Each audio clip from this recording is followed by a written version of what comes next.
ഇരുധ്രുവം. രചന ആത്തൂസ് മഹാദേവ്. അവതരണം സാലിം കരുളായി. റൂമിലേക്ക് വന്ന മാളു ബെഡിൽ കിടന്ന ഷീറ്റും പില്ലോയും എടുത്ത് സോഫയിൽ പോയി കിടന്നു. എന്തൊക്കെയോ ഓർക്ക് ദേഷ്യം മാറി വല്ലാത്തൊരു വേദന വന്ന് നിറയുന്നതായി തോന്നി അവൾക്ക്. കുറച്ചു മുന്നേ താൻ കണ്ട ആ വീഡിയോയിലെ രംഗവും വാക്കുകളും അവൾ അത്രമേൽ നോവിക്കുന്നുണ്ടായിരുന്നു. കണ്ണുകൾ നിറഞ്ഞൊഴുകുമ്പോൾ വാശിയോടെ അവൾ അത് തുടച്ചു നീക്കി. ഒറ്റക്കാവുകയാണോ താൻ, അതോ ഇതൊക്കെ തന്നെ വെറും തോന്നലാണ്? അറിയില്ല. പക്ഷെ ഒന്നറിയാം, അർജുൻ തൻ്റെ പ്രാണനാണ്. അർജുനെ തനിക്ക് നഷ്ടമാകുമെന്ന ഭയമാണ് തനിക്കിപ്പോൾ. അതുകൊണ്ടല്ലേ മുന്നും പിന്നും നോക്കാതെ ധനുവിനോട് താൻ അത്രയും രൂക്ഷമായി പെരുമാറിയത്. ഓരോന്നൊക്കെ ഓർക്കവേ അവൾക്ക് ആകെ ഭ്രാന്ത് പിടിക്കുന്ന പോലെ തോന്നി. ആ നിമിഷം അവൾ ആഗ്രഹിച്ചത് അർജുൻ്റെ സാമീപ്യമായിരുന്നു.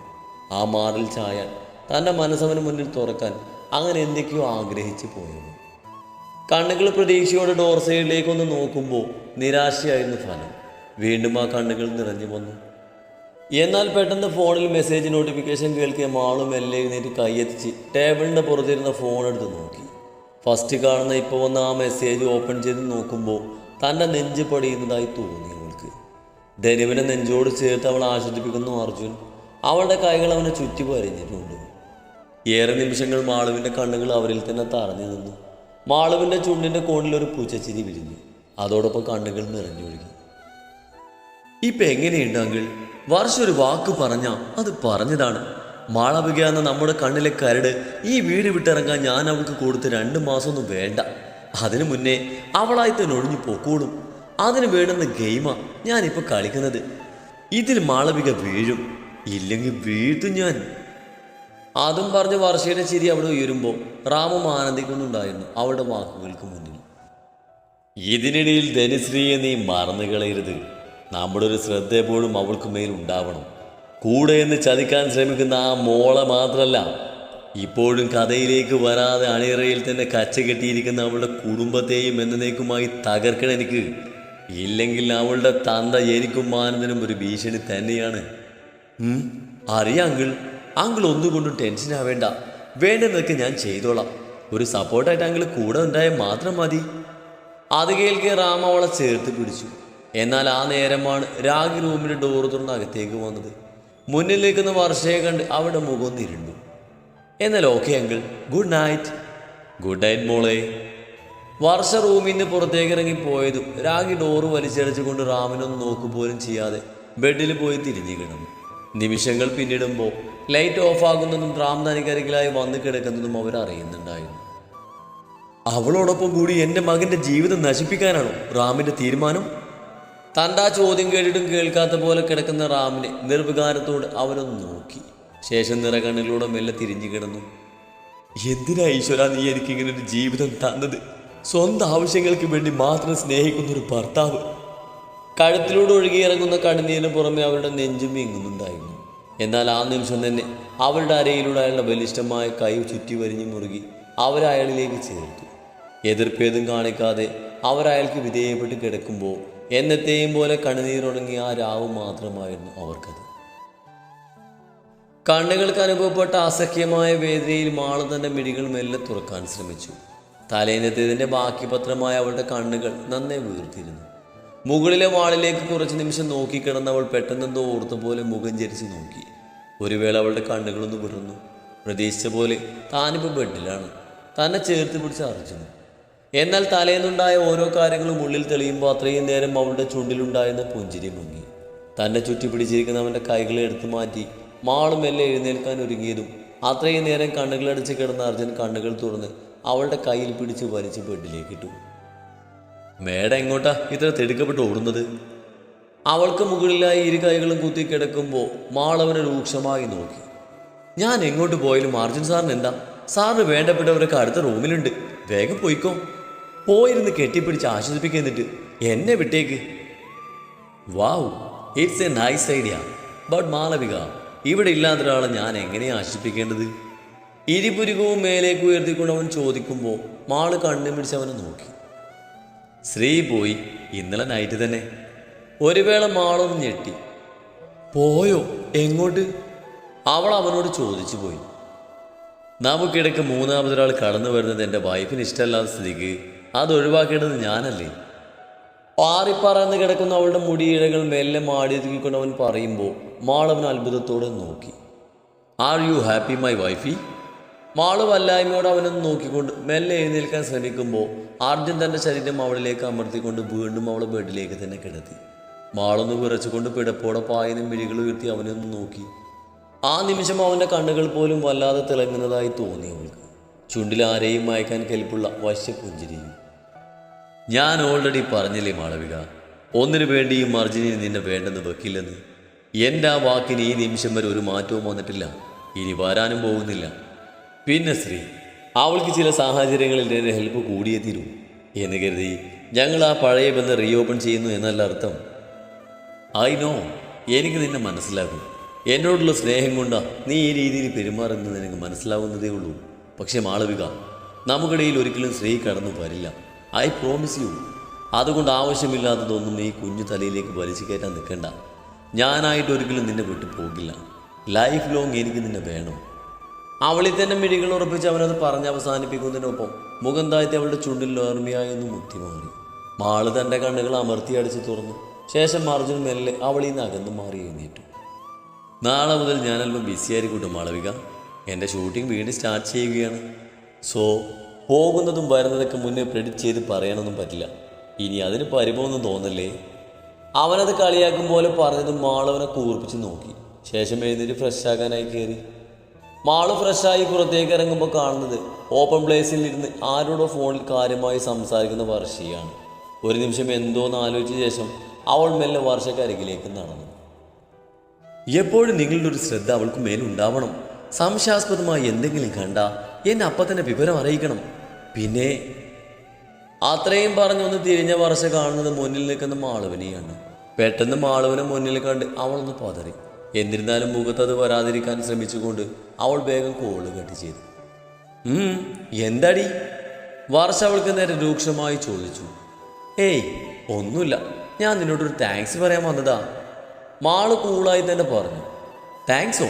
എന്തിന്? അല്ല, വർഷയുടെ ഹെൽപ്പ് കൊണ്ടാണല്ലോ എനിക്ക് ധനശ്രീ ഇവിടുന്ന് ഒഴിവാക്കാൻ കഴിഞ്ഞത്. സോ അതിനായി നന്ദി. മാളവിൻ്റെ ആ വാക്കുകൾക്ക് മുന്നിൽ വർഷയുടെ കണ്ണുകളൊന്ന് കുറുകി. ഫസ്റ്റ് വീഡിയോ വന്നപ്പോൾ അത് അയച്ചത് വർഷയാണെന്ന് എനിക്ക് അറിയില്ലായിരുന്നു.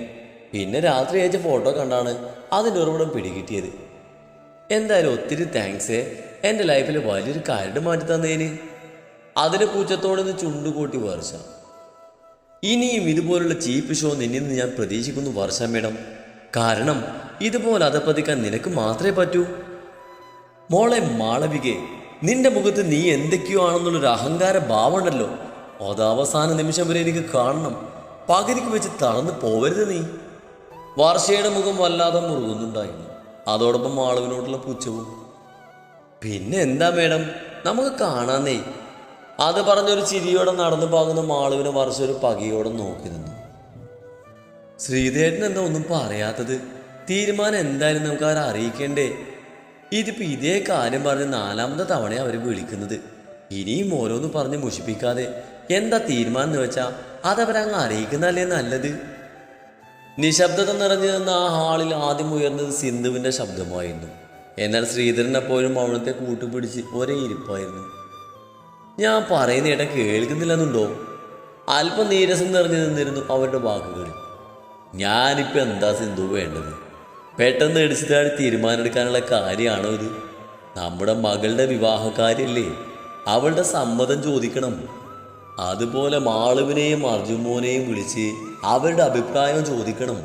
ശേഷം മതി ഒരു തീരുമാനം എടുക്കുന്നതൊക്കെ. അത് പറഞ്ഞാൽ പുറത്തേക്ക് ഇറങ്ങി പോകുമ്പോൾ താഴത്തെ റൂമിൽ എല്ലാം കേട്ടുകൊണ്ടിരുന്ന മൈവിൻ്റെ കണ്ണുകൾ മെല്ലെ നിറഞ്ഞു. 2 ദിവസം മുന്നെയാണ് അച്ഛൻ്റെ ഒരു സുഹൃത്ത് വഴി തനിക്കൊരു ആലോചന വരുന്നത്. താൻ പഠിക്കുകയാണെന്ന് പറഞ്ഞ അച്ഛൻ ഈ ബന്ധം ഒഴിവാക്കാൻ നോക്കിയെങ്കിലും ചെറുക്കൻ തന്നെ കണ്ട് ഇഷ്ടമായെന്നും ഈ ബന്ധം തന്നെ മതിയെന്ന് പറഞ്ഞതോടെ അച്ഛൻ പിന്നെ എതിർത്ത് പറയാൻ മടിയായി. തന്നോട് ഈ നിമിഷം വരെ ഇതേക്കുറിച്ച് സംസാരിച്ചിട്ടില്ലെങ്കിലും അവരുടെ സംസാരങ്ങളൊക്കെ താൻ കേൾക്കാറുണ്ട്. ഇനി അഥവാ ചോദിച്ചാൽ തന്നെ എന്താണ് താൻ പറയുക? തനിക്ക് ഈ ബന്ധം വേണ്ടെന്നും അതോ ഉള്ളിൽ നിറഞ്ഞു നിൽക്കുന്ന രൂപം അത് മറ്റൊരാളുടെയാണെന്ന്? ഓരോന്നോർക്കെ അവളുടെ കണ്ണുകൾ നിറഞ്ഞൊഴുകി. അപ്പോഴും ഉള്ളിൽ മിഴിവോടെ നിന്നത് മാധവന്റെ മുഖമായിരുന്നു.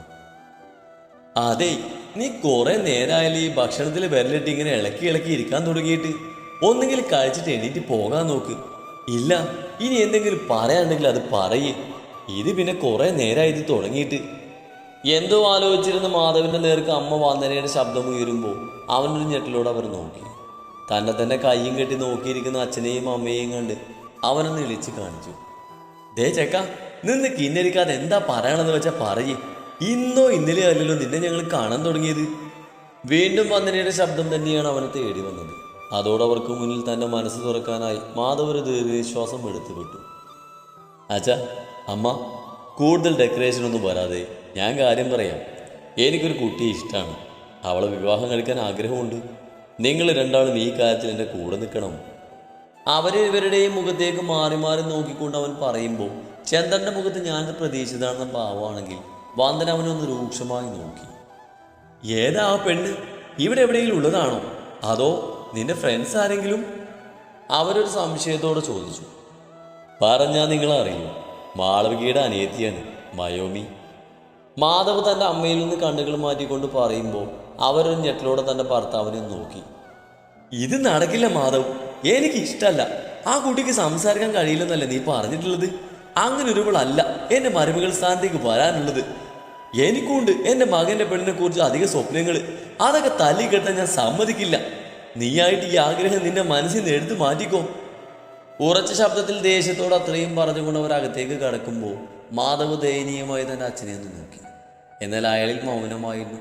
അവനെ നോക്കാതെ അയാളും എഴുന്നേറ്റ് പോകുമ്പോൾ മാധവിനി എന്തെന്ന് അറിയാതിരുന്നു പോയി. എന്താ അർജുൻ, അച്ഛൻ എന്തിനാ വിളിച്ചത്? എന്ത് കാര്യം എന്നോട് കൂടെ ആലോചിച്ചിട്ട് പറയാൻ പറഞ്ഞത്? കുറച്ച് നിമിഷങ്ങൾക്ക് മുന്നേ അർജുന് ശ്രീധരൻ്റെ കോള് വന്നിരുന്നു. അതേക്കുറിച്ച് തിരക്കുകയായിരുന്നു മാളവിക. എൻ്റെ മാളവിക, താനിങ്ങനെ ടെൻഷനാക്കാൻ മാത്രമൊന്നുമില്ല. മയോമിക്ക് ഒരു പ്രപ്പോസൽ വന്നിട്ടുണ്ട്. തൻ്റെ അച്ഛൻ്റെ ഒരു ഫ്രണ്ടിൻ്റെ മകനാണ്. അവൾ കുഞ്ഞായതുകൊണ്ട് അച്ഛൻ വലിയ താല്പര്യമില്ലെങ്കിലും തൻ്റെ അമ്മയ്ക്ക് ഈ പ്രപ്പോസൽ ഇഷ്ടമായി. സോ തന്നോട് കൂടെ ഒന്ന് ആലോചിച്ചിട്ട് നമ്മുടെ അഭിപ്രായം പറയാൻ പറഞ്ഞു. അതിനാ തൻ്റെ അച്ഛൻ വിളിച്ചത്. അർജുൻ പറഞ്ഞ് അവസാനിപ്പിക്കുമ്പോഴാണ് മാളുവിന് ശ്വാസം നേരെ വീണത്. പതിവില്ലാത്തൊരു വിളി അച്ഛൻ്റെ ഭാഗത്തു നിന്ന് വന്നപ്പോൾ ഇനി അവിടെ എന്തെങ്കിലും പ്രശ്നം ഉണ്ടായെന്ന് ഓർത്ത് അവൾ ഭയന്നിരുന്നു. താനെന്തോന്നും പറയാത്തത്? ഞാൻ എന്താ തൻ്റെ അച്ഛനോട് പറയേണ്ടത്? അർജുൻ ബെഡിലിരിക്കുന്ന അവൾക്ക് അരികിലായി വന്നിരുന്നു കൊണ്ട് ചോദിച്ചു. അത് പിന്നെ അർജുൻ, അവളുടെ ഇഷ്ടമല്ല നോക്കേണ്ടത്. പിന്നെ അർജുൻ്റെ ഭാഗ്യത്തിൽ നിന്ന് ചെക്കനെ കുറിച്ചൊന്ന് അന്വേഷിക്കാൻ കഴിയുമോ? എല്ലാം ആലോചിച്ച ശേഷം മതിയെന്ന എൻ്റെ ഒരു അഭിപ്രായം. മാള് തൻ്റെ മനസ്സിലുള്ളത് പറഞ്ഞു. മാളവിക, അതിനു മുന്നേ എനിക്ക് തന്നോടൊരു കാര്യം പറയാനുണ്ട്. എന്താ അർജുൻ? അവളൊരു സംശയത്തോടെ ചോദിച്ചു. എടോ, നമ്മുടെ മാധവിന് തൻ്റെ അനിയത്തി ഇഷ്ടമാണ്. ഐ തിങ്ക് തൻ്റെ അനിയത്തിക്കും. ഒരു വേള അർജുൻ പറയുന്നത് കേട്ട് മാളൊന്ന് ഞെട്ടി. കണ്ണു വീഴ്ചിരിക്കുന്ന അവളെ കണ്ട് അർജുൻ ചിരിയോടെ അവളുടെ തലയിലൊന്ന് കൊട്ടി. അർജുൻ ഇപ്പൊ പറഞ്ഞത് സത്യമാണോ? അതോ? മാള് വീണ്ടും വിശ്വാസം വരാത്ത പോലെ ചോദിച്ചു. ഞാനെന്തിനാണോ തന്നോട് കള്ളം പറയുന്നത്? സത്യമാണ് മാളവിക, മാധവൻ അവളെ ഇഷ്ടമാണ്.